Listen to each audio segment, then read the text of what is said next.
Nasib berada di tangan siapa? Mari kita renungkan bersama dalam video ini. Orang dungu menanti hari baik, tapi nasib baik selalu jauh darinya. Nasib baik adalah bintang terang itu sendiri. Apa yang bisa dicapai hanya oleh bintang terang. Suatu hari, ada sekelompok pemuda yang iseng ke tukang ramal. Saat sampai ke tempat tukang ramal tadi, masing-masing diramal oleh tukang ramal. Dan tentunya ada yang baik dan ada yang buruk. Mereka yang diramal baik tentunya akan bahagia. Sedangkan yang diramal buruk akan mengalami kesedihan. Salah satu dari sekelompok anak muda itu diramal bahwa hidupnya saat ini akan kaya raya, tetapi kehidupannya singkat. Anak ini menjadi kalut. Di satu sisi ada kebahagiaan, dan di satu sisi lainnya muncul kesedihan. Kejadian seperti di atas bukan hanya dialami sekelompok anak muda dalam cerita di atas, tetapi masih banyak lagi orang yang pergi ke tukang ramal untuk mengetahui garis kehidupannya, dan terkadang mereka mengeluarkan uang jutaan rupiah untuk mengetahui garis hidupnya. Banyak orang yang cemas menghadapi nasib kehidupannya, sehingga mereka pergi ke tempat-tempat yang menjanjikan ramalan jitu. Percaya pada nasib, baik atau buruk, sangat umum di kalangan masyarakat. Ini bisa terjadi akibat kurangnya pengertian terhadap hukum karma, kondisi duniawi dan hakikat yang oleh orang lantas dianggap sebagai nasib, baik atau nasib buruk. Sang Buddha mengajarkan kepada kita bahwa hasil yang baik datang dari sebab yang baik, dan hasil yang buruk datang dari sebab yang buruk, sesuai dengan hukum karma.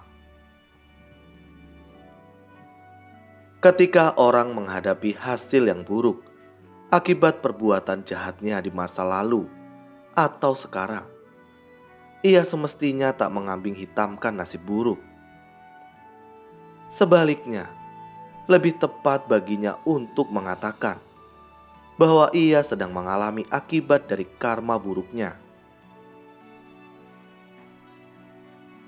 Dengan pengertian seperti ini, pengertian tentang nasib akan bergeser ke pengertian yang sebenarnya. Dengan cara ini pula, ia akan memahami bahwa ia yang bertanggung jawab atas segala kebahagiaan dan ketidakbahagiaannya, berdasarkan seberapa baik dan seberapa buruk dalam prinsip di kehidupan ini. Tidak ada yang disebut nasib. Pilihan ada di tangan kita sendiri.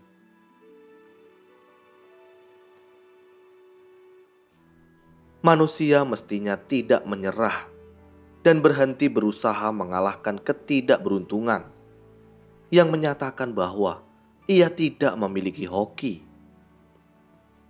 Ia juga mesti tidak membiarkan dirinya menjadi korban kepercayaan. Seperti itu yang akan menghalangi kemajuan material dan spiritual. Menurut ajaran Sang Buddha, usaha adalah kondisi yang paling penting untuk memperbaiki karma buruk seseorang. Dengan usaha yang dilakukan pada hari ini, orang bisa membuat karma yang sangat segar dan mengubah keadaan serta lingkungannya. Selalu ada kemungkinan seseorang untuk mengubah karmanya sendiri. Jika kegagalan disebabkan ketidakefisienan, kurang pengalaman, atau kemalasan, ia harus berusaha memajukan dirinya sendiri dengan mengatasi kegagalannya tanpa menyalahkan bintang-bintang setan atau roh-roh. Dengan pengertian terhadap hakikat diri serta menerima terhadap kelemahan diri sendiri adalah langkah pertama untuk memperbaiki diri sendiri. Apa yang disebut dengan nasib yang tak terelakkan atau takdir yang tak dapat diperbaiki itu tidak ada dalam ajaran Sang Buddha. Jika kita mengamati pengalaman diri kita sendiri dan orang lain, kita akan menyadari bahwa ketidakbahagiaan dan penderitaan pada hari ini adalah hasil dari kesalahan yang telah dilakukan kemarin.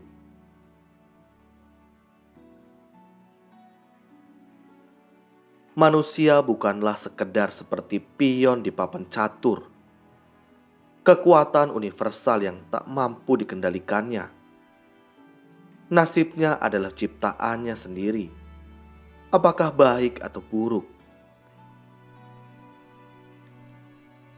Manusia menciptakan nasibnya sendiri dengan pikiran, kata-kata, dan perbuatannya sendiri.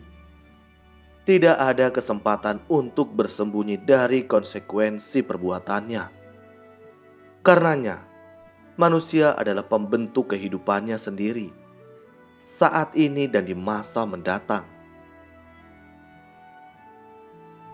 Hukum karma yang mengukir nasib seseorang tidak mengenal retribusi.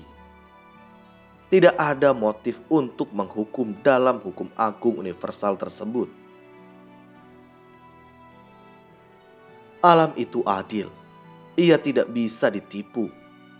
Tak juga bisa memberikan kompensasi bagi yang memohon-mohon. Pada waktu keadaan yang sesuai muncul, perbuatan yang akan kita tanam akan berbuah. Karenanya, di hadapan malapetaka, tak ada yang bisa dicapai dengan memaki langit. Pengaruh karma dalam kehidupan seseorang bukannya tidak bisa diubah. Karenanya, konsep penderitaan yang abadi, ada kebahagiaan yang kekal adalah asing dalam agama Buddha. Semua jenis kehidupan dalam lingkaran kelahiran dan kematian adalah tidak kekal. Hanya setelah kita keluar dari keberadaan yang relatif di dalam samsara dan telah mencapai nibbana, barulah kebahagiaan abadi kita sadari.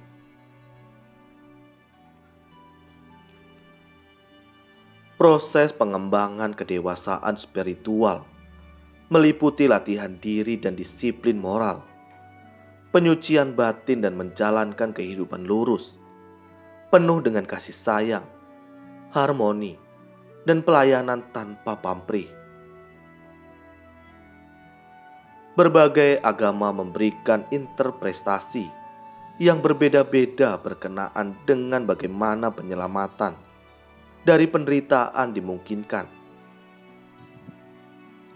Dalam agama Buddha, seseorang bisa diselamatkan dengan cara menjalankan hidup yang sesuai dengan hukum moral universal dan dengan mensucikan pikirannya. Ia sebenarnya bisa membentuk nasibnya tanpa harus bergantung kepada kekuatan di luar dirinya. Sebagai umat manusia, mesti tidak menyia-nyiakan keberadaan kita sebagai umat manusia dengan menyesali masa lalu,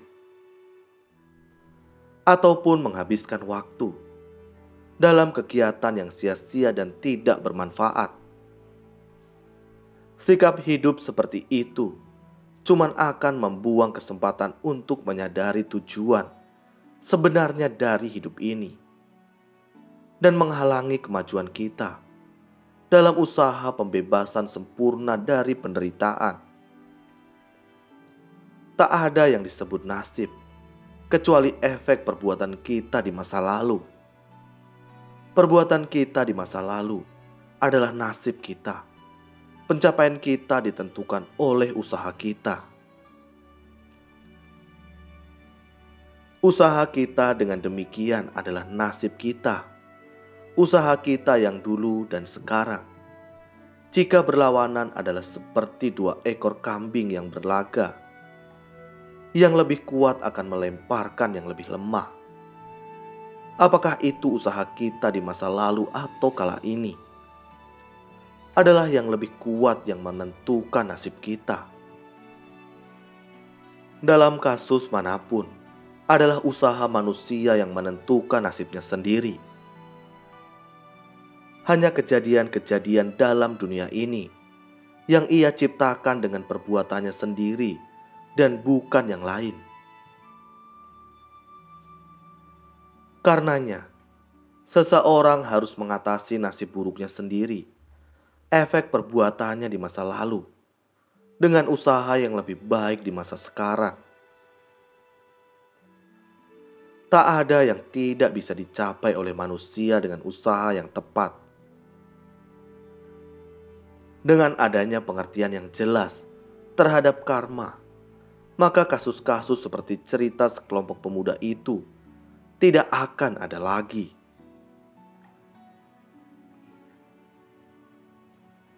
Memang, untuk menumbuhkan pengertian seperti itu, di tengah-tengah manusia yang masih dipengaruhi oleh pandangan umum di masyarakat sangat sulit. Tetapi bukan berarti tidak bisa.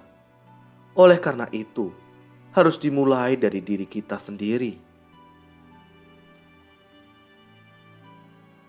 Terima kasih. Semoga video ini bermanfaat.